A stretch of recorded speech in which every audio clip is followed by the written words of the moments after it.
Hello, everybody. My name is Pastor Mark. I'm the transitional pastor here at Concordia Lutheran here in Sikeston. This is not my favorite way of communicating with everybody. As has been said, I have a great face for radio, and this is not my preferred method. But with everything going on, we want to do one of these and see how it works. This may be how we communicate with everybody from now on. I want to tell you a story as we begin.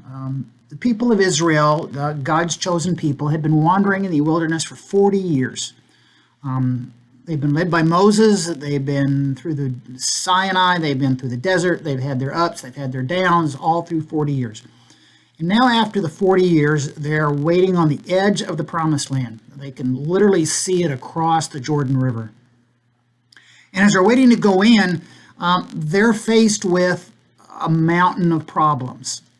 They're going to a place no one knows anything about. They're going to a people that are big and powerful and have fortified cities, and they're strong and they have organized armies. They've got challenges about simply where they're going to find food in the new land going in. And facing all these problems, they've got this another problem of staying unified. How are they going to remain the people of God? How are they going to stay one people with all these problems and all this stuff happening around them? And they're in over their heads, right? They're facing a world and facing a life that no one has, in their experience, has ever faced before. None of them have this experience. And as they're sitting on the edge of the promised land, Joshua, the new leader taking over after Moses, is obviously kind of worried. How is he going to lead all these people, and how are these people be able to deal with this? And so Yahweh comes to Joshua and he gives him a great promise. And I'm going to turn here and just read it from the book of Joshua, Joshua 1:9. And Yahweh says, "Have I not commanded you? Be strong and courageous. Do not be frightened and do not be dismayed. For the Lord your God is with you wherever you go." The Lord your God is with you wherever you go. It's a passage that we need to remember, and a story we need to remember even in today's world. Listen to it again. Be strong and courageous. Do not be frightened. Do not be dismayed, for the Lord your God will be with you wherever you go. And I think for today, it can tell us three real things. Number one, that God's in control. That's the thing we always must remember as we're dealing with life and we're dealing with the situation, dealing with the things today. It may seem out of control. It may seem crazy. It may seem insane. And you go to Walmart and you go to these stores and people may be acting crazy and insane. But yet God's in control. He's in control He is the creator of the heavens and the earth. He preserves this world. He is in absolute control over this world. And he's taking care of this world.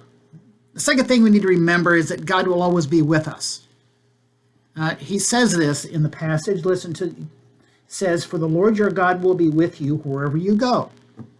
Now for Joshua, it means going into the promised land and conquering the promised land. For us, we need to remember God's going to be with us each and every day. That promise of his stands. Not one of those promises that God takes back. God promises that he will be with us. It's a promise that God sealed when we were baptized and the waters hit our head. It's a promise that God makes. And so whatever we're having to face, whatever we're having to deal with in these worlds today, we know that God's going to be with us. He will not abandon his children. He will not abandon us. And the third thing we need to remember is when God's asking, times like today, is simply this. God's not going to ask us to do something. He's not going to give us his spirit and his power to do it. So he says, be strong and courageous. So you need to understand God's going to give us courage. He's going to give us strength. He's going to give us things that we don't even understand that we have. But he's going to give them to us.